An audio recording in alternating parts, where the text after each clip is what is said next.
Buenas tardes, amigos y amigas de la comunidad guardiana. Estamos aquí con la abogada especialista en temas judiciales, Soraya Santiago. Bienvenida, Soraya. Estamos con ella aquí para hablar de un componente esencial vinculado con la independencia, la justicia. Estamos hablando de la carrera judicial. Soraya, permíteme empezar con la siguiente pregunta. En 2009 se aprueba en Bolivia, estrenamos la nueva constitución. En esta constitución se hicieron cambios en la justicia. Uno de esos cambios tenía que ver con la forma de elección de los magistrados hacia el futuro, que incluía el voto universal, pero a partir de una lista elaborada en la Asamblea Legislativa por 2/3 de votos que en ese momento estaban bajo control del MAS. ¿Qué pasa a partir de ese momento con la carrera judicial? Bueno, buenas tardes, Amparo. Muchas gracias a la Guardiana por esta entrevista. El tema de la Constitución y la carrera judicial está bien vinculado, pero por una mala interpretación, ¿no? O sea, aquí hay que diferenciar dos cosas, ¿no? Primero, las autoridades de cierre o de alta corte, como se llaman, que a partir de la Constitución del 2009 son elegidas por voto popular, ¿no? Y por otro lado están todos los jueces y juezas vocales, ¿no es cierto?, que forman parte también de de la judicatura. Entonces aquí en el primer aspecto, en lo que tiene que ver con las autoridades de cierre, ¿no? La Constitución establece que estas han de ser elegidas por voto popular. Sin embargo, ¿no? O sea, la preselección de estas autoridades sigue estando a cargo de la Asamblea Legislativa Plurinacional. Entonces, al final, o sea, ¿cuál es el resultado después de 2 elecciones, ¿no es cierto? Que el pueblo, o sea, los votantes, no vamos a votar por nuestro candidato, digamos, que estamos eligiendo nosotros, ¿no? A nosotros nos lo elige la Asamblea Legislativa Plurinacional y nosotros avalamos con el voto esa preselección. Y ahí, o sea, eso es evidente por los bajos resultados en ambas elecciones en las que ninguno de los candidatos tiene más de un 10%, ¿no? Y el voto nulo y el voto blanco son los que, o sea, tienen mayor incidencia en estas elecciones. Entonces ahí hay un gran problema, ¿no? Porque ahí se coarta la independencia judicial, ¿no? O sea, ¿por qué? Porque si bien antes elegía la Asamblea Legislativa Plurinacional, antes de esa elección por voto, dentro de la Asamblea Legislativa había pluralismo político, ¿no? O sea, habían diversos partidos, o sea, que para llegar a un consenso de a qué autoridades iban a elegir, ¿no? O sea, tenía que haber un debate más amplio, más académico, más técnico, ¿no? ¿Qué pasa con estas autoridades en el 2011 y en el 2017? Que son elegidas por un monopolio político, ¿no? Entonces son funcionales a ese partido político que en ese momento era el MAS, ¿no? Y, o sea, a partir de eso, ¿no? O sea, se empieza a quebrar la independencia judicial de las autoridades de las altas cortes. Estas autoridades, el Consejo de la Magistratura más concretamente, ni bien son elegidas en la primera elección, el 2011, hacen una interpretación restrictiva del artículo 178 de la Constitución Política del Estado, ¿no?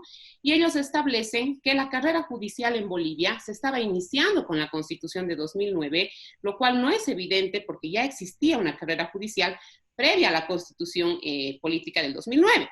¿No? Incluso hubieron 8 promociones, ¿no? Que salieron de lo que en ese momento se llamaba el Instituto de la Judicatura, donde se formaban los jueces y las juezas, ¿no? Entonces, estas autoridades de cierre en el Consejo de la Magistratura hacen esta interpretación restrictiva. ¿Para qué? Para que ya la independencia también sea corroída, ¿cierto?, en las autoridades de circuito, en los jueces, digamos, de instrucción, en los vocales, etc. Y a partir de esa interpretación restrictiva, ¿no?, dictan la ley 212, la Asamblea Legislativa dicta la ley 212, que es una ley que establece, ¿no?, que como estamos en un periodo de transición constitucional, al haberse aprobado la Constitución de 2009, ¿no?, se va a dar la facultad al Consejo de la Magistratura para que designe provisionalmente a jueces y a juezas, y que todos esos jueces que ya existían en Bolivia van a pasar a tener la calidad de jueces provisionales, ¿no? Entonces, a partir de esa ley 212, ¿no?, en Bolivia existen a la fecha 4 tipos de jueces, ¿no? A ver, los primeros son los que fueron designados antes de que haya el Instituto de la Judicatura. que son los jueces más antiguos, ¿no? Que no quedan muchos, pero que hay algunos jueces de esos. Están las 8 promociones que salió del Instituto de la Judicatura, ¿no? Están los jueces que fueron designados con la ley 212, ¿no? Con esta que le digo, y están los jueces que han salido ya de la escuela de jueces, que están en la segunda promoción ahora, ¿no? Que han salido de la escuela de jueces, y los que han sido nombrados por convocatorias a partir del reglamento de la carrera judicial del 2018. Solo estos últimos se consideran jueces de carrera. Todos los demás son jueces provisionales. No hay un dato exacto ahorita en Bolivia de cuál es el número de jueces provisionales, ni siquiera el de jueces totales en Bolivia. ¿Por qué? Porque el 2018, en una audiencia que justo tuvimos con organizaciones de la sociedad civil en Estados Unidos, con la CIDH, ahí la viceministra de Justicia en ese entonces dijo que de los 1.239 jueces, si no me equivoco, que existían en Bolivia, solo 283 eran jueces de carrera, o sea, es decir, estos que habían salido de la promoción y que habían sido nombrados. Eso quiere decir que el 80% de jueces, ¿no es cierto?, son provisionales. ¿Cuál es el problema de esa provisionalidad?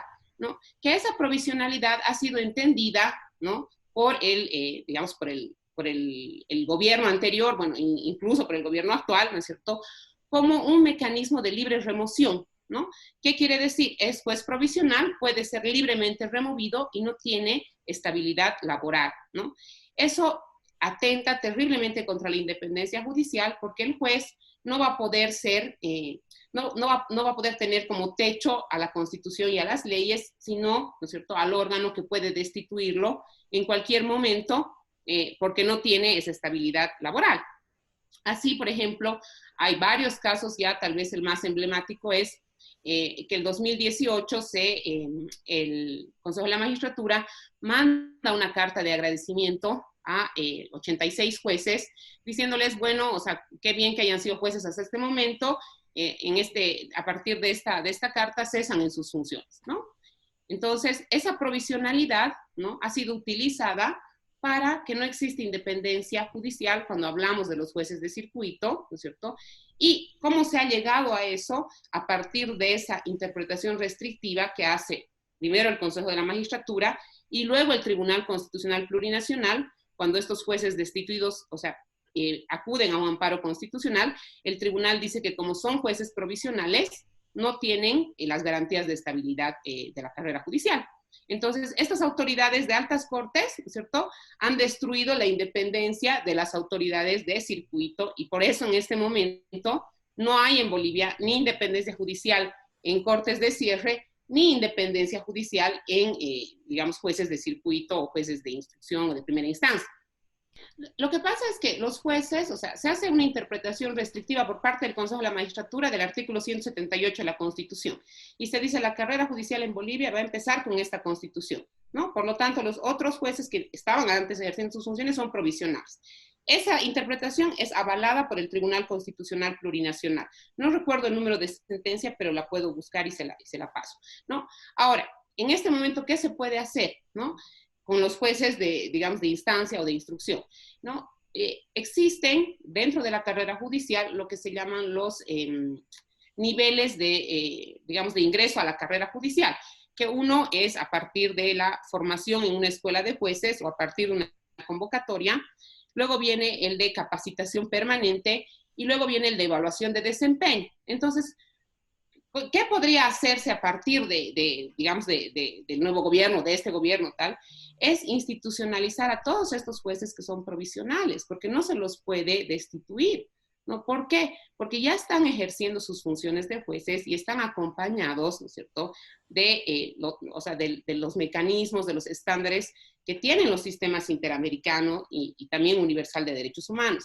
Entonces, la idea, digamos, no es una destitución en masa, ¿no es cierto?, sino someter a estos jueces a las evaluaciones de desempeño, de capacitación permanente, en los casos en que haya denuncias por delitos cometidos en el ejercicio de sus funciones, o sea, tiene, digamos, que seguirse procesos, ¿no? Pero tiene que institucionalizarse a estos jueces, ¿no? Una consulta, Soraya. Sí, se presume a partir de cómo se han dado todas las cosas que evidentemente cuando la Asamblea Legislativa elige por 2/3 a quienes van a ser postulantes para las elecciones que hemos tenido judiciales en el país, se está hablando ya de una determinación eminentemente política. Es muy probable, sin afirmarlo, pero es muy probable que a partir de ese momento todo lo que ha ido pasando en cuanto a determinaciones, elecciones, se haya ido politizando, y es probable que quienes estén en este momento en los diferentes cargos judiciales o papeles o roles tengan alguna afinidad político-partidaria, ¿no? ¿Eso no representa un problema para el país? A ver, lo que pasa es que esto, digamos, o sea, lo que yo he explicado ahorita es sobre los jueces de instancia, ¿no es cierto? Ya cuando vamos a los jueces de altas cortes, ahí los estándares internacionales sobre independencia judicial no te determinan un camino, ¿no es cierto?, que te va a garantizar la cero politización en la designación, porque realmente no existe eso, ¿no es cierto? Entonces, ¿qué es lo que te determina y qué es lo que se debe hacer? ¿No es cierto? Que si bien el órgano que va a elegir, ¿no es cierto?, pueda ser político o que va a preseleccionar, como en nuestro caso, en el caso boliviano, ¿no? Esa preselección, ¿no?, debe estar acompañada de dos, digamos, directrices fundamentales, la meritocracia, ¿no es cierto?, y la idoneidad, ¿no? O sea, la meritocracia, ¿cómo la puedes medir?, ¿no es cierto?, a partir, ¿no?, o sea, del desempeño profesional que haya tenido esta persona, de los cursos que haya realizado, la formación académica, de todo, digamos, lo que es su currículum, su hoja de vida, ¿no? Y por otro lado está la idoneidad, ¿no?, que al ser un criterio subjetivo, ¿no es cierto?, es muy difícil de medir, ¿no? Entonces ahí, ¿no?, juega un rol primordial, o sea, tanto los medios de comunicación como la sociedad civil organizada, y ahí es de que hablamos del control social, ¿no? O sea, cómo tú a un postulante, ¿no?, le puedes, o puedes comprobar su idoneidad, ¿no?, a partir de un amplio escrutinio público, ¿no? Un amplio escrutinio público en el que su derecho a la privacidad de esta persona, no hablamos solamente de su ejercicio profesional, sino de su vida privada. Esta su privacidad, ¿no es cierto?, va a ceder en favor del derecho que tenemos los bolivianos y las bolivianas de tener un juez independiente, ¿no? Entonces, eso es lo que no hay en Bolivia, ninguno de esos dos mecanismos, ¿no?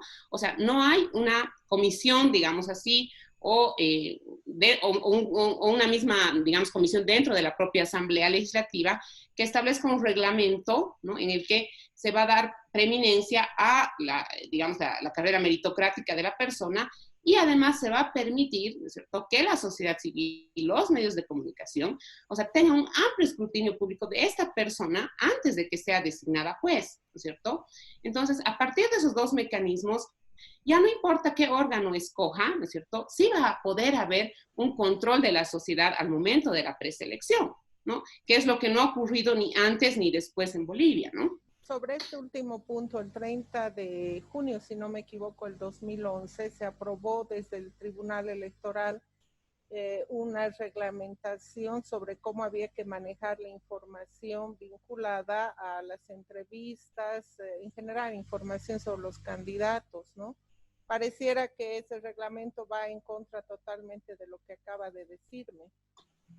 Claro, lo que pasa es que, o sea, el problema de estas dos elecciones que han habido en Bolivia, o sea, por voto popular, ¿no es cierto? Uno es que la elección de jueces de altas cortes no debería estar la selección no debería estar en manos del voto popular, porque es una selección técnica, ¿no es cierto? O sea, nosotros, bueno, usted periodista, yo abogada, o sea, sí tenemos una idea sobre esto, pero la gente en común no sabe, ¿no es cierto?, qué juez es bueno, cuál tiene una trayectoria, etcétera, ¿no? Entonces, o sea, se utiliza ese voto popular, ¿no? Se utiliza esa selección para avalar, ¿no es cierto?, realmente una elección política hecha por la Asamblea Legislativa, porque eso es lo que es el voto popular. No es que yo me puedo presentar como candidata y usted puede votar por mí, no, o sea, quien me va a seleccionar a mí sigue siendo el mismo órgano político, ¿no? Entonces, pero un órgano político que tiene un monopolio en ese momento y que obviamente, o sea, va a seleccionar a las personas que puedan servirles para esto. Entonces, en ese mismo sentido, el reglamento tanto de la Asamblea Legislativa para la preselección como el reglamento del Tribunal Supremo Electoral de ese entonces, ¿no?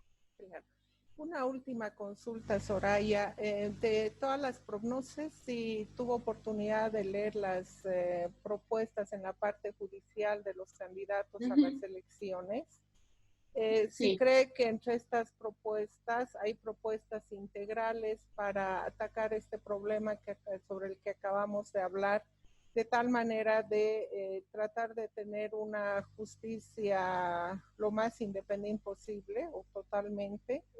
¿Ha visto alguna de las propuestas que tenga estas características? Sí, he visto, pero la mayoría de las propuestas, bueno, no realmente la propuesta que no he visto es la del MAS, o sea, mentiría, no he leído el programa de gobierno. De los otros candidatos, de manera general, o sea, todos coinciden con que hay que reestructurar la justicia, que hay que reformar toda la justicia. He visto, digamos, que coinciden en eso los candidatos, lo que, digamos, en lo que existen diferencias es en la forma en la que vas a lograr eso, ¿no? Entonces ahí a mí, o sea, me preocupa un aspecto, ¿no? O sea, estas autoridades de cierre, de altas cortes, o sea, yo creo que en este momento en Bolivia todos podemos afirmar que realmente su designación fue política, ¿no? Tenemos resultados lamentables a partir de esa designación política. Pero, sin embargo, esas autoridades ya están digamos, están ejerciendo como autoridades de cierre, ¿no? Entonces, dentro de los estándares internacionales, ¿no es cierto? Estas autoridades están revestidas, ¿no es cierto?, de una protección, ¿no? O sea, nosotros hemos firmado casi todos los tratados internacionales de derechos humanos y a partir de nuestro 256 incluso tienen preeminencia sobre la Constitución cuando declaran derechos más favorables, ¿no? Entonces yo creo que la manera en la que se tiene que actuar, especialmente con las autoridades de cierre, que ninguno de los candidatos establece específicamente qué es lo que va a hacer, dicen que van a ser removidas, debe ser en el marco de la Constitución Política del Estado y de los estándares internacionales, ¿no? Porque de lo contrario, o sea, Bolivia va a ser responsable, o sea, de lesionar el derecho de estas personas por más políticamente que hayan sido designadas. Entonces, ahí yo creo que habría que yo sé que existen muchos procesos de juicios de responsabilidades contra estas autoridades. Habría que seguir esos procesos al interior de la Asamblea Legislativa Plurinacional. Y incluso se podría ver, ¿no? Como se ha hecho, por ejemplo, en Guatemala, o sea, ver la forma de generar, o sea, un espacio, digamos, en el que, digamos, estamos en una transición, ¿no es cierto? Porque hemos tenido un gobierno que ha estado mucho tiempo, en el que han habido serias denuncias de cooptación del Poder Judicial y ver alguna forma, ¿no es cierto?, respetando esos estándares para tal vez remover a estas autoridades de cierre, ¿no? Pero en eso yo creo que tenemos que ser muy cuidadosos porque si no, ¿no es cierto?, vamos a cometer, ¿no?, los mismos excesos y las mismas lesiones, ¿no?, que ahora estamos acusando que ha cometido, digamos, el anterior partido de gobierno, ¿no? Entonces yo creo que ahí hay que tener cuidado con ese tema. Bueno, muchísimas gracias, Soraya, por su